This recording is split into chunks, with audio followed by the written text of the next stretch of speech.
दोस्तों कुंभ के मेले में एक मतलब काफ़ी सारी जगह महिला साधु बैठी होती हैं और महिला साधु जब बैठी होती हैं तो वहीं पर एक व्यक्ति आता है अपने बच्चे को लेकर। अब वो लड़का और मतलब बच्चा और उसके पापा दोनों उन साध्वी की तरफ देख रहे होते हैं, जो महिला साधु होती हैं उनकी तरफ ही देख रहे होते हैं। वो व्यक्ति बड़ी गौर से उन साधुओं को, साध्वी जो होती हैं उनको देख रहा होता है, महिला साधुओं को।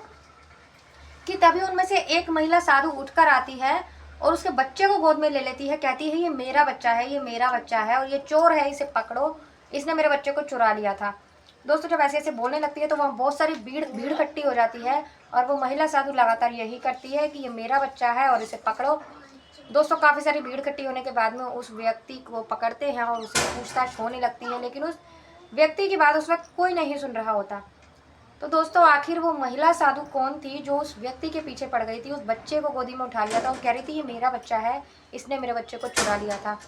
तो दोस्तों बने रहिए वीडियो में। वीडियो अच्छी लगे तो वीडियो को लाइक कर दीजिएगा, चैनल को भी सब्सक्राइब कर दीजिएगा अगर आप लोग चैनल पर नए हैं तो। दोस्तों ये जो घटना है ये बिहार का एक जिला लगता है छपरा, वहाँ की है। वहाँ पर एक पति पत्नी रहा करते थे।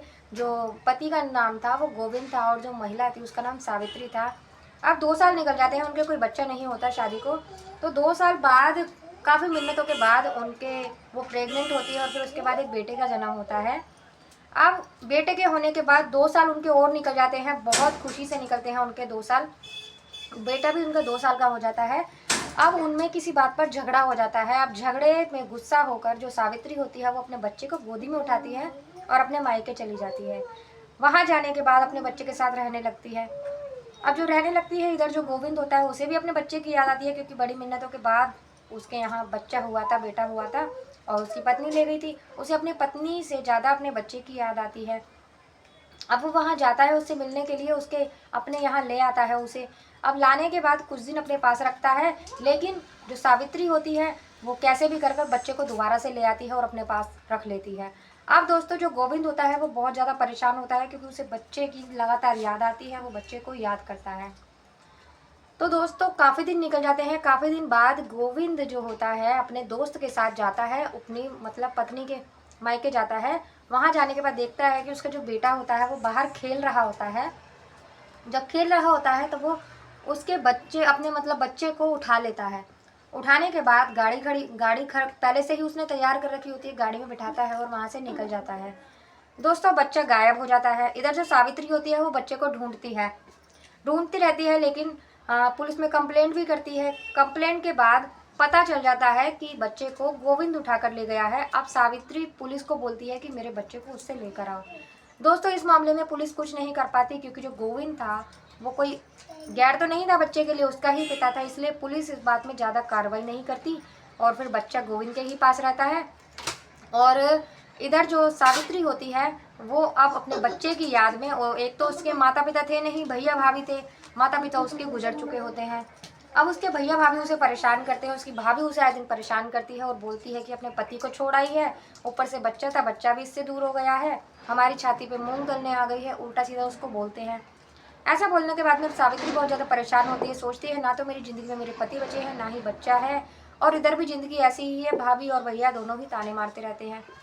तो वह दोस्तों फिर ना साधु, महिला साधु होती हैं, साधुओं में मिल जाती है और सोचती है अपना जीवन में ऐसे ही बिताऊंगी, अब मोह माया को त्याग दूंगी। दोस्तों लेकिन अपने बच्चे को वो कभी नहीं भूलती। अब वो कभी हरिद्वार जाती है, कभी कहीं जाती है, कभी कहीं जाती है, अलग अलग जगह पर जहाँ भी उसे मतलब अपने भक्ति भाव से जो भी जाती है वहाँ जाने लगती है साधुओं के साथ। ऐसे ही अब ये जो 2025 का जो कुंभ मेला लगा था, अभी यहाँ आ जाती है। इधर जो गोपा वो होता है, गोविंद होता है, वो भी अपने बच्चे को पालता रहता है। अब वो बिना माँ के बच्चा तो बिना माँ का ही होता है। अब वो बच्चा भी उसका थोड़ा बड़ा हो जाता है।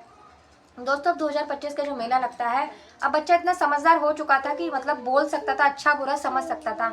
अब जब ये कुंभ का मेला लगता है तो बच्चे के जो स्कूल के फ्रेंड होते हैं, काफ़ी सारे लोग होते हैं, तो वो जब कुंभ का मेला देखने जाते हैं तो बच्चा भी अपने पिता से जिद करने लगता है कि पापा मुझे भी कुंभ मेला देखने जाना है, क्या कुंभ मेला कैसा होता है, वहाँ मुझे भी स्नान करने जाना है।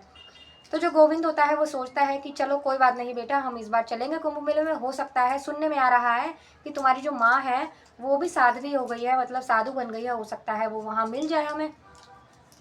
क्योंकि दोस्तों काफ़ी दिन से वो अपनी पत्नी को ढूंढ रहा था, सोच रहा था कि चलो गलती हो गई है, मैं ही अपनी पत्नी से माफ़ी मांग लूँ और हम दोनों दोबारा से एक साथ रहेंगे।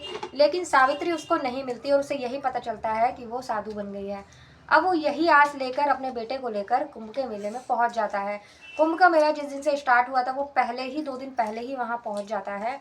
दोस्तों इन दिनों सावित्री होती है, वो साधु बन चुकी थी, वो भी काफ़ी सारी अपनी महिला साधुओं के साथ वहाँ गई हुई थी। अब जब वहाँ गई हुई थी तो ये जो अब वहाँ जाता है, अपने बच्चे को घुमाता है, मेला लगना शुरू हो जाता है, घुमाता है और रोज ही सावित्री की भी तलाश करता रहता है वहाँ। अब 2 दिन तो इसको सावित्री नहीं मिलती। जब तीसरा दिन वहाँ अपने बच्चे के साथ घूम रहा होता है तो तभी महिला साधु काफ़ी सारी एक जगह पर बैठी होती हैं, बातें कर रही होती हैं कि तभी जो गोविंद होता है उसकी नज़र उस महिला साधु जो होती हैं वो बैठी होती हैं उन पर पड़ती है। उन पर पड़ने के बाद उन्हें गौर से देख रहा होता है कि शायद इन्हीं में से कोई सावित्री हो। तो ऐसा करने के बाद वो जो महिला साधु होती है, जो मतलब उन्हीं में से ही जो सावित्री होती है, अब वो भी गोविंद को देखने लगती है दूर से और अपने बच्चे को भी देखने लगती है। देखिए तभी वहाँ से खड़ी होती है और भागती हुई आती है, अपने बच्चे को गोदी में उठा लेती है और कहती है कि ये मेरा बच्चा है, ये चोर है, ये चुरा कर ले गया था और इसे पकड़ो और इसे पकड़ो, मैं अपने बच्चे को अपने से दूर नहीं होने दूंगी अब, और अपने बच्चे की ही वजह से मैं साध्वी बनी हूँ और इसे पकड़ो, अब मैं अपने बच्चे को इसे नहीं दूंगी। दोस्तों काफ़ी सारी भीड़ इकट्ठी हो जाती है क्योंकि एक महिला साधु जब ऐसा करती है, क्योंकि वो मोह माया से दूर हो चुकी होती है तभी साध्वी बनती है, साधु की उसमें आती है। आज जब ऐसा देखते हैं तो भीड़ इकट्ठी हो जाती है, तो वहाँ पे पूछताछ होने लगती है। सब गोविंद को सोचते हैं कि सब सच्ची में इसने बच्चे को चुराया है। तो गोविंद उनको शांत करता है और उन्हें समझाता है कि ये मेरी पत्नी है और ऐसे ऐसे हम दोनों अलग हो गए थे और उसके बाद ये जो बच्चा था मैं अपने पास ले आया था, ये मेरा ही बच्चा है। और अब वो ना उससे माफ़ी भी मांगता है, सावित्री से माफ़ी मांगता है और कहता है कि सावित्री मुझे माफ़ कर दो, मैंने तुम्हारे बच्चे को तुमसे दूर कर दिया, मुझे ऐसा नहीं करना चाहिए था, लेकिन अब मैं माफ़ी मांगता हूँ कि हम दोबारा नहीं रह सकते, हम एक नहीं हो सकते, दोबारा से अपने बच्चे के संग अच्छे से रहेंगे। लेकिन जो सावित्री होती है वो मना कर देती है, कहती है अब मैं उस दुनिया में वापस नहीं जाना चाहती हूँ, अब मैं वो दुनिया छोड़ चुकी हूँ, अब मैं अपने बच्चे के साथ रहना चाहती हूँ, लेकिन ये साध्वी अपना जो साधु हूँ ये मैं नहीं छोड़ सकती। अब जब उससे बोला जाता है कि अगर तुम साधु बनोगी तो बच्चे को तो छोड़ना ही पड़ेगा। और इधर जो उसका गोविंद होता है, पति होता है उसका, वो भी कहता है कि अगर तुम यहीं रहोगी, साधु बनकर ही रहोगी, तो मैं भी साधु बन जाऊंगा, मैं तुम्हारे साथ ही रहना चाहता हूँ, और मैं तुमसे अलग नहीं होना चाहता। अब सवाल ये था जब दोनों साधु बन जाएंगे तो बच्चे का क्या होगा। अब गोविंद कहता है कि हमारे पास इतना पैसा है, इतना कुछ है, घर वाले भी हैं, तो बच्चा वैसे भी इतना बड़ा हो चुका है, तो अब अपना अच्छा बुरा समझ सकता है, तो उसको घर वालों के साथ छोड़ दो और फिर वो अच्छे से रहेगा, क्योंकि इतनी ज़मीन जायदाद तो है, इतना पैसा है कि बच्चा आराम से अपना जीवन बिता लेगा। तो दोस्तों काफ़ी सारे बाबा जो होते हैं, जो साधु वाधु होते हैं, काफ़ी सारे और लोग भी होते हैं जो मेले में घूमने लोग आए होते हैं। अब वो लोग समझाते हैं दोनों को, लेकिन जो सावित्री होती है वो नहीं मानती। तो गोविंद भी फिर यही कहता है कि मैं भी अपनी पत्नी के साथ यहीं पर रहूँगा और साधु बन जाऊँगा, लेकिन जहाँ मेरी पत्नी रहेगी वहीं रहूँगा, जहाँ ये जाएगी वहीं जाऊँगा। तो दोस्तों फिर उसके बच्चे को उसके घर भेज दिया जाता है और गोविंद अपनी पत्नी के साथ साधु बन जाता है, वो भी अपनी पत्नी के ही साथ रहता है। अब इस तरह दोनों पति पत्नी अब गृहस्थ जीवन में तो साथ रहे नहीं थे, सही से 2-4 साल ही बिताए थे साथ में, लेकिन अब वो साधु बनने का फैसला कर लिया है। अब वो सारी ज़िंदगी ही साधु बनकर ही साथ में रहेंगे।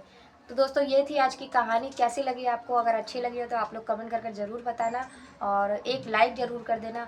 मिलती हूँ अगले किसी वीडियो में एक नई कहानी के साथ, तब तक के लिए नमस्कार।